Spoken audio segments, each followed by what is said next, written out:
जी मुझे बताइएगा कि आवाज आ रही है।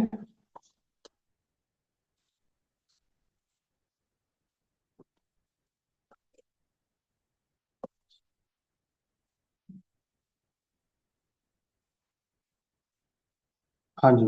रिकॉर्डिंग हो गई है स्टार्ट। हाँ जी, रिकॉर्डिंग स्टार्ट हो गई है। अच्छा, मैंने कल आपको बताई थी फाइनेंशियल मार्केट। फाइनेंशियल मार्केट्स को ना हम टू पार्ट्स में डिवाइड करते हैं। एक को कहते हैं मनी मार्केट और दूसरे को हम कहते हैं capital market. Money markets short run की मार्केट है, ये लॉन्ग रन की मार्केट है। इधर जो एक्सचेंज होते हैं फाइनेंशियल इंस्ट्रूमेंट, वो उनकी जो टेन्योर होता है वो लेस देन 1 ईयर होता है, और यहाँ पर वो ग्रेटर देन 1 ईयर होता है।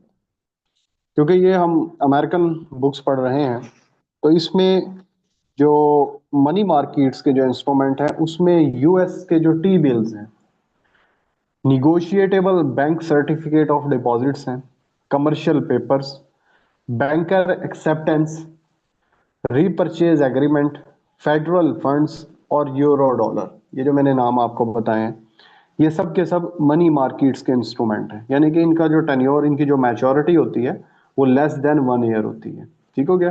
यानी कि ये ओवर नाइट भी होते हैं, कुछ 1 मंथ 6 मंथ की जो लैंडिंग एंड बारोइंग होती है। तो अब हम देखते हैं जो लॉन्ग टर्म के कैपिटल मार्केट में। कैपिटल मार्केट्स में कारपोरेट स्टॉक्स होते हैं, इक्विटीज जिसे आप कहते हैं, residential commercial and form mortgage, यानी कि जो हाउसिंग के लिए लैंडिंग एंड बोरोइंग होती है, कारपोरेट्स बॉन्ड्स, जो corporates loan fund loan and borrow करती हैं, US government securities, intermediates and long term T bills, state and local government bonds.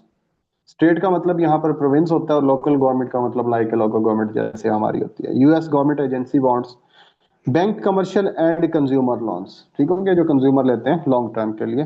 तो ये सारे के सारे कैपिटल मार्केट के होते हैं। तो ये हमने डिस्कस किया था। अच्छा, अब यहाँ पर एक जो प्रॉब्लम आता है ना, वो प्रॉब्लम ये आता है इधर कि इस मार्केट्स के ना कुछ प्रॉब्लम भी होते हैं। प्रॉब्लम ऑफ, उन्हें हम फाइनेंशियल मार्केट कहते हैं। कि यहाँ पर होता क्या है, कैपिटल की, फाइनेंस की लेन देन होती है, लैंडिंग होती है। इधर देख लेते हैं, लैंडिंग होती है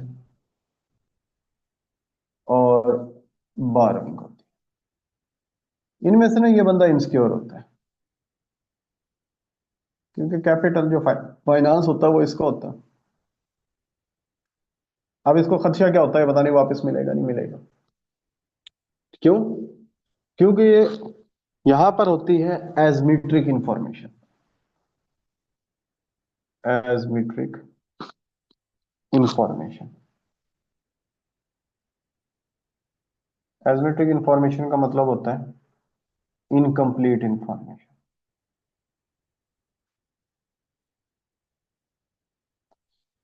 इनकम्प्लीट इंफॉर्मेशन क्या होती है कि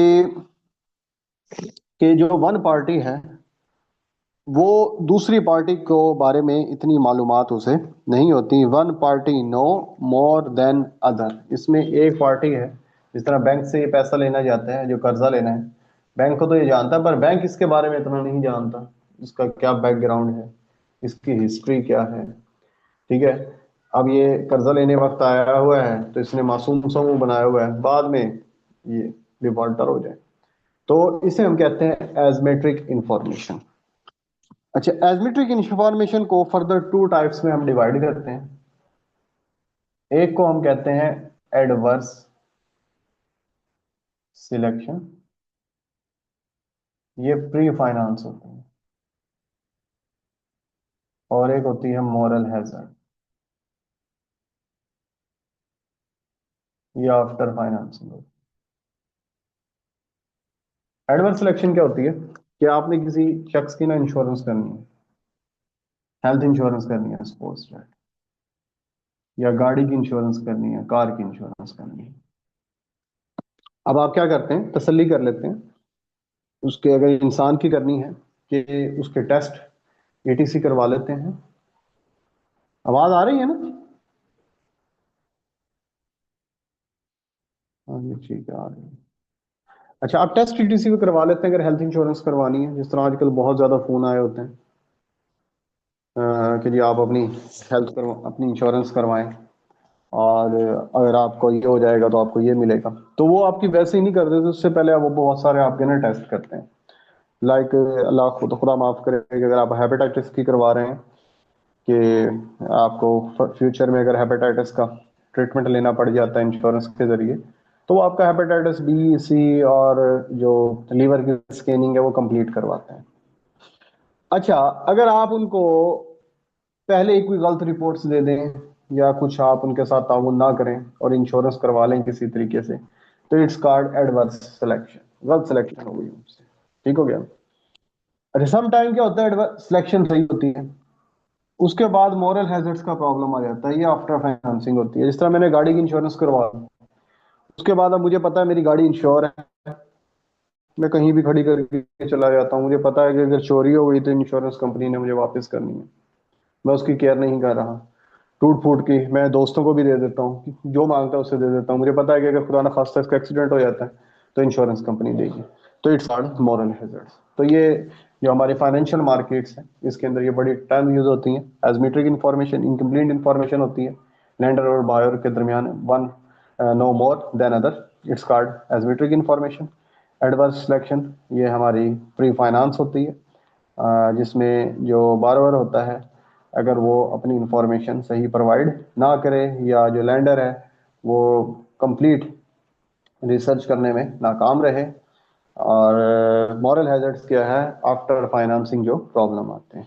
तो जो मॉनेटरी इकोनॉमिक्स के टॉपिक्स हैं हमारे ऑलमोस्ट कंप्लीट हो गए हैं। जिस तरह की न्यूट्रलिटी ऑफ मनी पढ़ाया जाता है, आज मैं देख रहा था मॉनेटरी इकोनॉमिक्स के सारे टॉपिक्स, न्यूट्रलिटी ऑफ मनी है, इस तरह के बहुत सारे और भी टॉपिक्स हैं।